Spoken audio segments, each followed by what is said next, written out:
चिराग,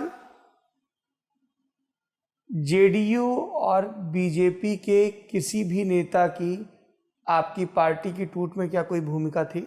100% Janata Dal United की, 100%। And this is like an open secret भाई। मुझे पता है कि आप बहुत खूबसूरती से सवाल पूछ रहे हो। जब आप ये सवाल पूछ रहे हैं, इसका जवाब आप खुद जानते हैं, खुद आप इसका सवाल जानते हैं। And it's like an open secret, everybody knows की भूमिका है।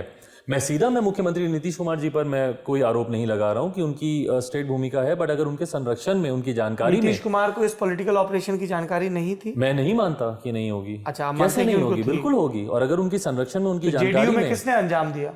नेताओं के नाम भी आपको पता है भाई। नहीं, पर जनता तो ऑन रिकॉर्ड आपसे सुनना चाहेगी ना। जनता हम दोनों से ज्यादा समझदार है।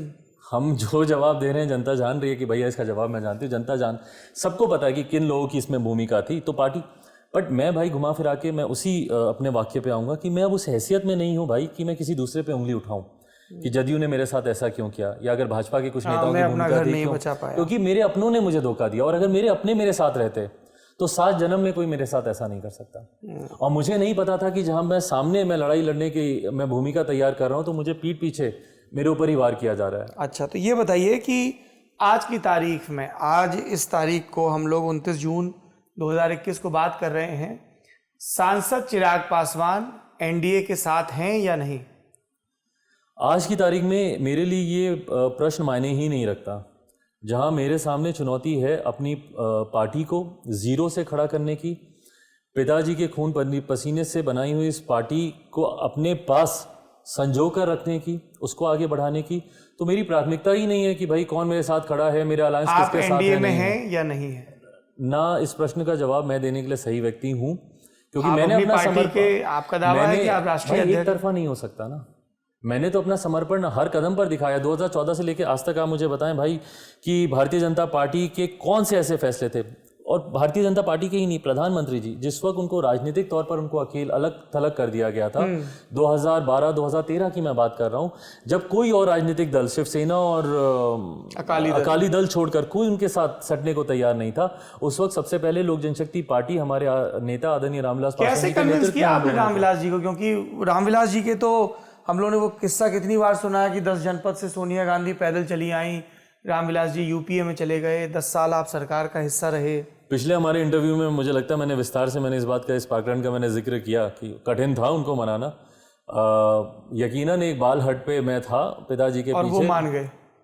नहीं, उन्होंने बड़े राजनीतिज्ञ रहे हैं, पूरा टटोल के, पूरा तोलमोल करके, और बाकायदा उन्होंने मुझे 3 दिन का उन्होंने मुझे समय दिया कि 3 दिन तुम जाओ और प्रयास करो, अगर अलायंस ढंग से बैठता है तो ठीक है, नहीं तो उसके बाद मैं मीडिया में। सवाल तो फिर चिराग वहीं आ जाता है कि आप कह रहे हैं कि 2014 से आप साथ, आप मोदी जी को राम कह रहे हैं, अपने आप को हनुमान, लेकिन एनडीए के सवाल पे आप कह रहे हैं कि मैं कब तक समर्पण दिखाऊं, तो सवाल वहीं आ जाता है आप हैं या नहीं है। मतलब ये किसका क्लियर कट भाई मैं इसलिए बोल रहा हूँ, अगर आप 1 मिनट अगर आप अपने आप को मेरी जगह रखकर अगर आप देखेंगे तो आप समझेंगे कि आज की तारीख में मेरी प्राथमिकता नहीं है ना भाई कौन से चुनाव सर पर है कि नहीं, पर जो आपका समर्थक वर्ग है बिहार में या दूसरी जगह पे, वो भी ये जानना चाहेंगे ना कि भाई फ्यूचर कोर्स ऑफ एक्शन में हमें ये तो क्लियर पता होना चाहिए कि चिराग पासवान एनडीए में है या नहीं। भाई मुझे घड़ी देखकर आप 1 मिनट दे दें बिना टोके हुए, 1 मिनट आप मुझे दें।